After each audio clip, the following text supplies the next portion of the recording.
से आप लोग आज की क्लास में हम लोग पढ़ेंगे इकोनॉमिक्स मीन्स अर्थशास्त्र। अर्थशास्त्र क्या होता है इसके बेसिक जानकारी शुरू करेंगे। इकोनॉमिक्स से आप लोगों को डरना नहीं, बिल्कुल बेसिक से सीखेंगे, आप लोगों को क्लास में ही याद होगा। चलिए शुरू करते हैं। इकोनॉमिक्स क्या होता है? Economics, meaning of economics. Economics का मतलब होता है अर्थशास्त्र। अर्थशास्त्र में हम पढ़ते क्या? अर्थशास्त्र है क्या, किसे कहते हैं?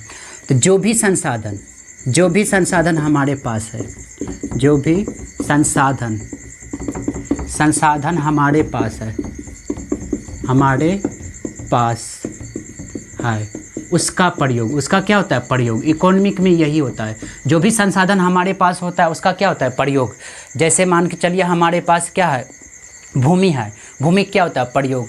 रुपया है, मार्केट है, इसका प्रयोग। संसाधन का मतलब होता है जो भी हम अपने दैनिक जीवन में प्रयोग करेंगे। मार्केट करते हैं, बल्ब करते हैं, बोर्ड करते हैं, ये सब क्या हुआ? संसाधन। तो अर्थशास्त्र में सीखा जाता है संसाधनों का प्रयोग। संसाधन का प्रयोग। संसाधन का प्रयोग करेगा कौन? संसाधन का प्रयोग कौन करेगा? उपभोक्ता और उत्पादक। उपभोक्ता और उत्पादक। उपभोक्ता। इस संसाधन का प्रयोग कौन करेगा? उपभोक्ता और उत्पादक। उत्पादक करता है। अब इसमें देखना है संसाधन हमारे पास क्या है? सीमित। जैसे मार्केट सीमित, रुपया सीमित है, संसाधन क्या है? सीमित। संसाधन क्या होता है? सीमित। लेकिन हमारा इच्छा क्या होता है? असीमित होता है। इच्छा असीमित। इच्छा असीमित होता है। संसाधन क्या होता है? एक संसाधन का अनेक प्रयोग होता है। जैसे हम अगर भूमि है, भूमि पर क्या करता है? घर बनाते हैं, उसके बाद क्या करता है? खेती करते हैं।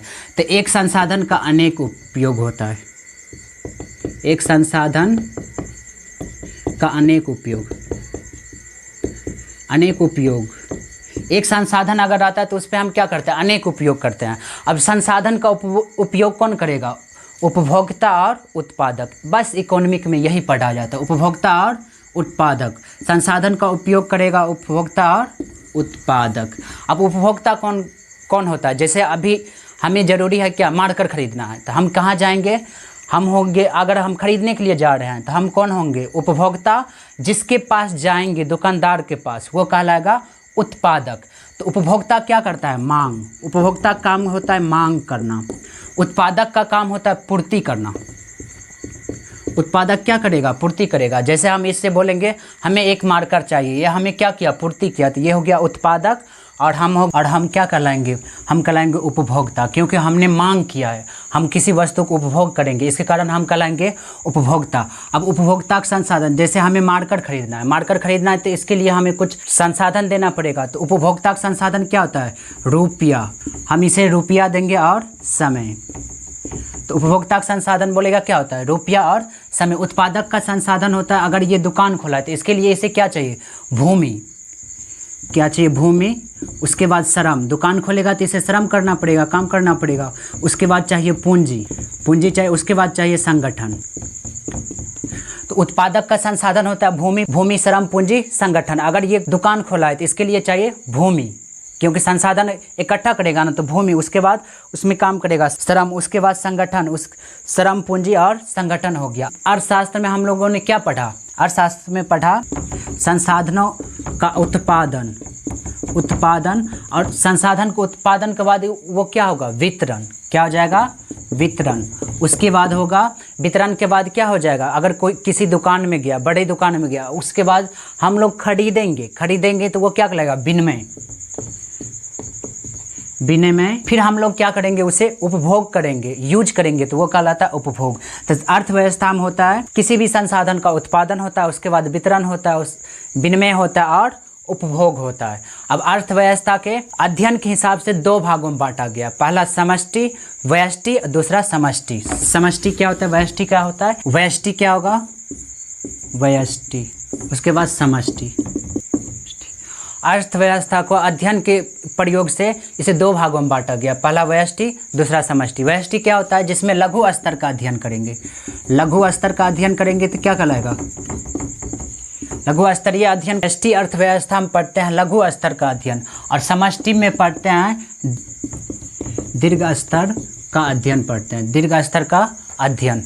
जैसे इसमें एक उपभोक्ता और एक उत्पादक के बारे में अध्ययन होगा तो वो क्या कहलाता है, व्यष्टि अर्थव्यवस्था। उसके बाद जैसे राष्ट्रीय आय हो गया, बेरोजगारी हो गया, इसका अध्ययन क्या कहलाएगा, समष्टि अर्थव्यवस्था। समष्टि अर्थव्यवस्था। अब समष्टि अर्थव्यवस्था उसके बाद होता है अर्थशास्त्र के जनक कौन है, अर्थशास्त्र का जनक किसे कहा जाता है, तो एडम स्मिथ को। अर्थशास्त्र का जनक एडम स्मिथ है। ये क्वेश्चन पूछा हुआ है, अर्थशास्त्र का जनक कौन है, तो एडम स्मिथ। अर्थशास्त्र का जनक एडम स्मिथ है। उसके बाद अर्थव्यवस्था के, इसमें हम लोगों को डिफरेंस समझना है, अर्थव्यवस्था और अर्थशास्त्र दोनों में डिफरेंट है। इकोनॉमिक और इकोनॉमिक्स दोनों अंतर है। जैसे इकोनॉमी लिखे,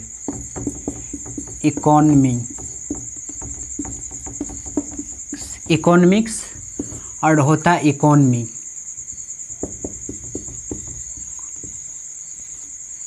दोनों में डिफरेंट क्या है, इसमें इकोनॉमिक्स का मतलब होता है अर्थशास्त्र, इकोनॉमिक का मतलब अर्थशास्त्र, और इसका मतलब होता है अर्थव्यवस्था। इसमें अर्थशास्त्र में हम क्या पढ़ते हैं, अर्थशास्त्र में सिद्धांतों को पढ़ते हैं, सिद्धांतों को, नियमों को पढ़ते हैं, उसके बाद अर्थशास्त्र में नियमों को पढ़ा जाता है। अर्थव्यवस्था में क्या होता है, उस नियम का लागू होता है, पालन होता है।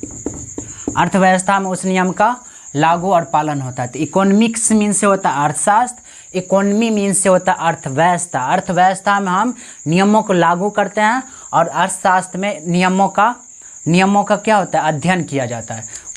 तो हम लोगों को क्या पढ़ना है, अर्थव्यवस्था पढ़ना है, इकोनॉमी पढ़ना है, इकोनॉमी,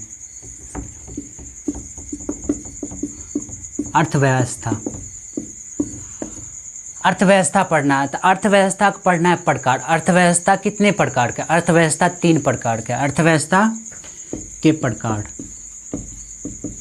अर्थव्यवस्था कितने प्रकार के, 3 प्रकार के। पहला होता है पूंजीवादी अर्थव्यवस्था, दूसरा होता है समाजवादी, तीसरा होता है मिश्रित। तो फर्स्ट हो गया क्या, पूंजीवादी अर्थव्यवस्था। दूसरा हो गया समाजवादी अर्थव्यवस्था। तीसरा होता है मिश्रित अर्थव्यवस्था।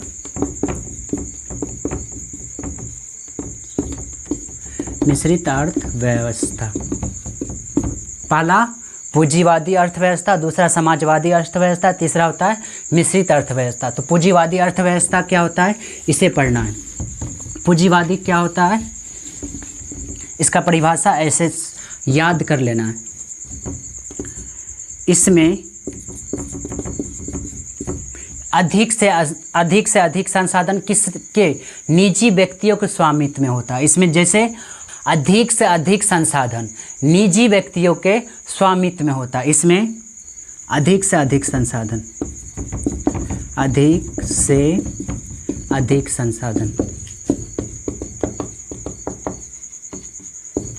निजी व्यक्तियों के स्वामित्व में होता है।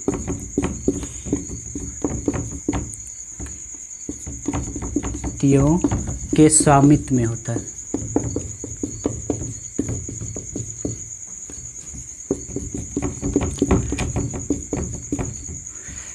पूंजीवादी अर्थव्यवस्था में अधिक से अधिक संसाधन किसके पास रहेगा, निजी व्यक्तियों के स्वामित्व में, निजी रहेगा। जैसे अगर उसमें सरकार का हस्तक्षेप नहीं होता है, इसी को हम बोलते हैं पूंजीवादी अर्थव्यवस्था। तो बोलेगा सरकार का हस्तक्षेप रहता है, पूंजीवादी नहीं रहता है। तो इसमें सरकार का कोई हस्तक्षेप नहीं रहता है, इसमें सरकार का कोई हस्तक्षेप नहीं होता है, पक्ष नहीं होता है। इसमें सरकार का कोई हस्तक्षेप नहीं होता है, इसे बोलेंगे पूंजीवादी अर्थव्यवस्था। पूंजीवादी अर्थव्यवस्था का उद्देश्य क्या होता है,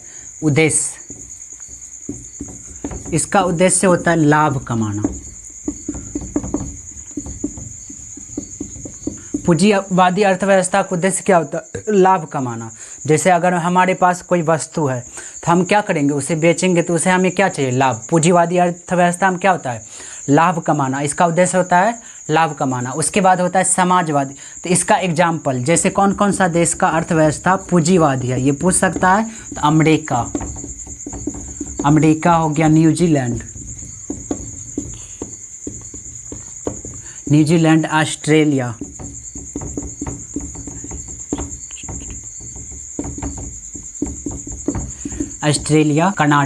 कनाडा इत्यादि कर देते हैं। ये सभी देश का अर्थव्यवस्था कैसा है? पूंजीवादी है। इसमें सरकार का कम हस्तक्षेप होता है, ज़्यादा नहीं होता है। इसे हम बोलेंगे पूंजीवादी अर्थव्यवस्था। दूसरा होता है समाजवादी। समाजवादी अर्थव्यवस्था। समाजवादी अर्थव्यवस्था क्या होता है? इसमें उत्पादन के संसाधन सामुदायिक होता है। किसका होगा? समुदाय का। इसमें सरकार का हस्तक्षेप होता है। तो इसमें उत्पादन का संसाधन सामुदायिक होता है। उत्पादन के संसाधन सामुदायिक होता है।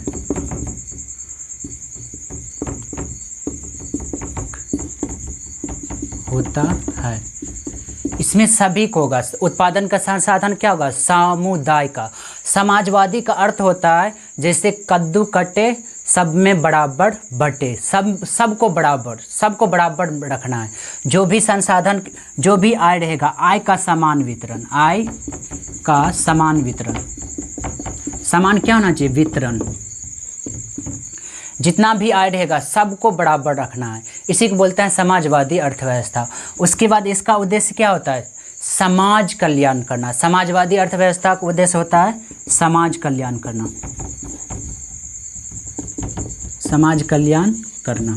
समाजवादी का उद्देश्य क्या होता है? समाज कल्याण करना।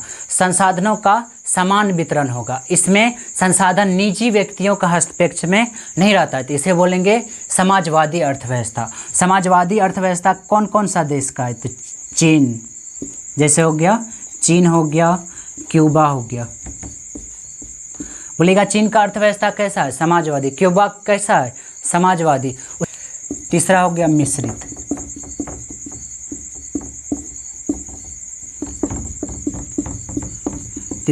मिश्रित अर्थव्यवस्था क्या होता है?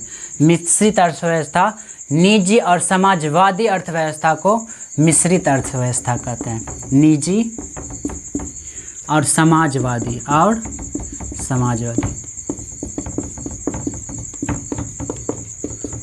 अर्थव्यवस्था कहते हैं मिश्रित अर्थव्यवस्था। निजी और समाजवादी अर्थव्यवस्था को हम बोलते हैं मिश्रित अर्थव्यवस्था, या पूंजीवादी अर्थव्यवस्था और समाजवादी अर्थव्यवस्था को हम दोनों को क्या बोलेंगे? मिश्रित अर्थव्यवस्था। तो मिश्रित अर्थव्यवस्था कौन सा देश का है? भारत का। बोलेगा भारत का अर्थव्यवस्था कैसा है? मिश्रित है। इसमें क्या है? समाजवादी भी है और पूंजीवादी भी है। इसके कारण भारत का अर्थव्यवस्था हो गया मिश्रित अर्थव्यवस्था। अब पढ़ना अर्थव्यवस्था, अभी पढ़ लिया अर्थव्यवस्था के प्रकार। अब क्षेत्र के आधार पर अर्थव्यवस्था के प्रकार, क्षेत्र के आधार पर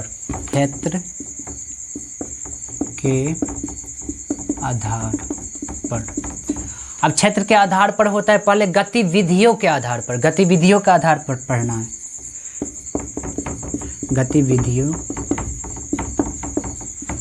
के आधार पर अर्थव्यवस्था के प्रकार।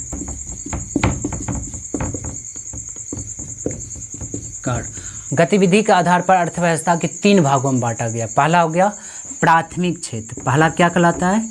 प्राथमिक क्षेत्र। दूसरा हो गया द्वितीय क्षेत्र। तीसरा हो जाएगा तृतीय क्षेत्र। अब पढ़ना है प्राथमिक क्षेत्र क्या होता है, द्वितीय क्षेत्र क्या होता है, तृतीय क्षेत्र। तो पहले पढ़ लेते हैं प्राथमिक क्षेत्र क्या होता है। प्राथमिक क्षेत्र गतिविधि के अनुसार अर्थव्यवस्था कितने प्रकार है? 3 प्रकार के। पहला प्राथमिक क्षेत्र या भूमि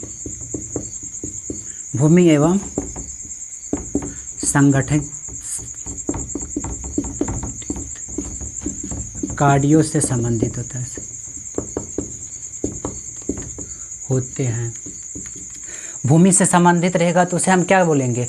प्राथमिक क्षेत्र, जैसे कृषि करना प्राथमिक क्षेत्र, पशुपालन प्राथमिक क्षेत्र, मत्स्य पालन भूमि संबंधित है प्राथमिक क्षेत्र। तो यह क्या करता है, अन्य क्षेत्र को कच्चे माल देता है। जैसे कृषि किया, गेहूँ हुआ, गेहूँ के लिए गेहूँ के बाद उसे बिस्किट बनाना है, तो अन्य क्षेत्र को क्या देगा, ये कच्चे माल। जैसे हो गया ये अन्य क्षेत्र को कच्चे माल देते हैं, कच्चा माल देता है, यह अन्य क्षेत्र को कच्चा माल देता है। जैसे कृषि करना, कृषि हो गया, मत्स्य पालन, मत्स्य पालन, पशुपालन, पशुपालन, उस डेयरी हो गया, दूध डेयरी, डेयरी हो गया, खनन हो गया।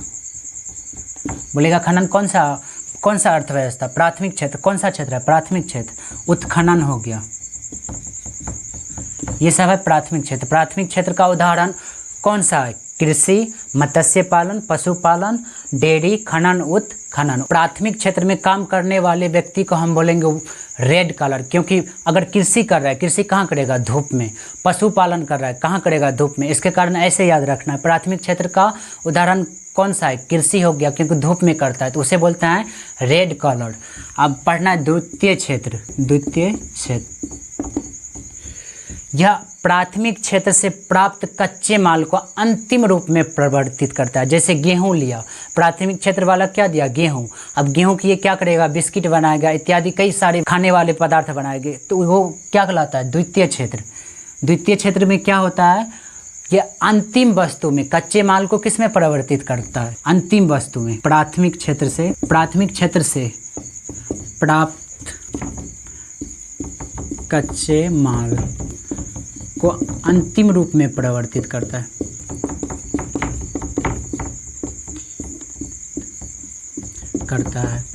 ये प्राथमिक क्षेत्र से प्राप्त पदार्थ को ये क्या करेगा, जैसे गेहूं हुआ, उसे क्या करेगा, अंतिम रूप में परिवर्तित कर देता है। द्वितीय क्षेत्र को ही हम बोलते हैं औद्योगिक क्षेत्र, औद्योगिक। द्वितीय क्षेत्र का दूसरा नाम क्या होता है, औद्योगिक क्षेत्र होता है, या इसे बोल सकते हैं उत्पादन क्षेत्र, उत्पादन क्षेत्र हो गया।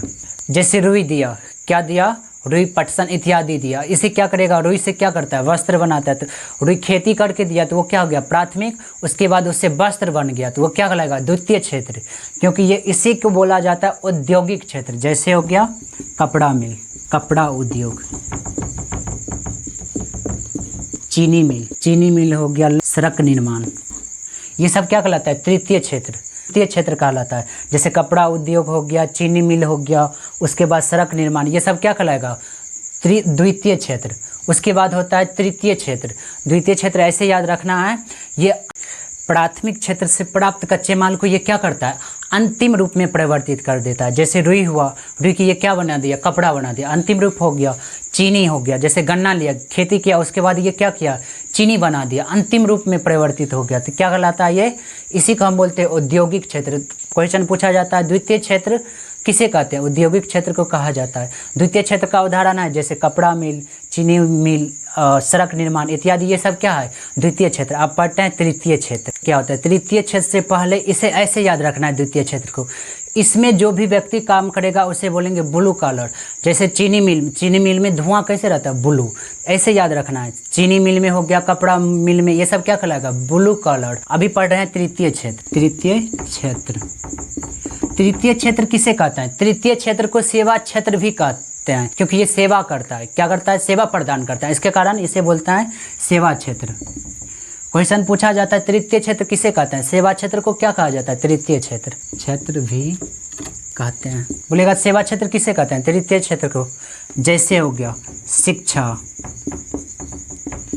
शिक्षा क्या हो गया, सेवा हुआ। उसके बाद विश्वविद्यालय, शिक्षक, वकील, जज, ये सब क्या कहलाएगा, तृतीय क्षेत्र। प्राथमिक विद्यालय, ये क्या कहलाएगा, तृतीय क्षेत्र, क्योंकि ये हमें सेवा प्रदान करता है। अगर कोई टीचर आता है वो हमें क्या देता है, सेवा देता है। जैसे प्राथमिक स्कूल का हुआ, विश्वविद्यालय का हुआ, ये सब हमें क्या देता है, सेवा। बड़े पदाधिकारी, जितने भी अधिकारी होते हैं, जितना भी अधिकारी ये सब किससे संबंधित होगा? सेवा क्षेत्र से। किससे होगा? सेवा क्षेत्र से, क्योंकि ये हमें सेवा देते हैं। सेवा तृतीय से क्षेत्र समझ गए, इसे हम बोलते हैं सेवा क्षेत्र भी, क्योंकि ये हमें सेवा प्रदान करता है। तो शिक्षा कौन सा? तृतीय क्षेत्र। विश्वविद्यालय कौन सा क्षेत्र? तृतीय क्षेत्र। उसके बाद प्राथमिक विद्यालय क्या हो गया? तृतीय क्षेत्र। अधिकारी, जितने भी अधिकारी लोग हैं क्या कहलाएगा? तृतीय क्षेत्र। समझ गए? इससे आगे का टॉपिक नेक्स्ट क्लास में होगा। उससे पहले हम कुछ जितना भी हम लोगों ने पढ़ा उसका रिवीजन कर लेते हैं। आज हम लोगों ने क्या पढ़ा इस टॉपिक में? आज हम लोगों ने पढ़ा क्या? अर्थव्यवस्था क्या है? अर्थव्यवस्था में क्या होता है? संसाधनों का प्रयोग। संसाधनों का प्रयोग। संसाधनों का प्रयोग कौन करता है? उपभोक्ता। उत्पादक और उपभोक्ता करता है। उपभोक्ता करता है। अब उत्पादक का संसाधन क्या है? रुपया। रुपया, समय। इसका संसाधन हो गया रुपया, समय। इसका क्या हो गया? भूमि। भूमि हो गया। उसके बाद श्रम हो गया। श्रम, पूंजी, संगठन। तो उत्पादक का संसाधन रुपया, समय। उपभोक्ता का संसाधन भूमि, श्रम, पूंजी, संगठन। अर्थव्यवस्था के कितने भागों में बांटा गया है? भागों में अध्ययन के हिसाब से 2 भागों में, समष्टि और व्यष्टि। व्यष्टि किसे कहते हैं? लघु स्तर पर अध्ययन करेंगे व्यष्टि अर्थव्यवस्था। दीर्घ स्तर पर राष्ट्रीय आय, बेरोजगारी इत्यादि का अध्ययन करेंगे तो उसे बोलते हैं समष्टि अर्थव्यवस्था। तो उसके बाद होता है अर्थशास्त्र। अर्थव्यवस्था में अंतर है। अर्थशास्त्र का मतलब होता है इकोनॉमिक्स। इकोनॉमिक्स का मतलब अर्थशास्त्र जिसमें सिद्धांत होता है। अर्थव्यवस्था का मतलब होता है नियम, जिसमें कानून नियम का लागू होता है, उसे बोलता है अर्थव्यवस्था, इकोनॉमी। और अर्थशास्त्र कहता है इकोनॉमिक्स को। अब अर्थव्यवस्था के कितने भागों में बांटा गया था? 3 भागों में। पहला पूंजीवादी, उसके बाद समाजवादी, तीसरा हो गया मिश्रित अर्थव्यवस्था। तो पूंजीवादी किसे कहता है? इसमें अधिक से अधिक संसाधन निजी व्यक्ति के रहेगा, उसे बोलेंगे पूंजीवादी अर्थव्यवस्था। इसमें सरकार का कोई हस्तक्षेप नहीं होगा। इसका उद्देश्य होता है लाभ कमाना। समाजवादी क्या होता है? इसमें अधिक से अधिक संसाधन किसका रहेगा? समुदाय का। इसका उद्देश्य होता है समाज का कल्याण करना। कद्दू कटे सब में बराबर बटे।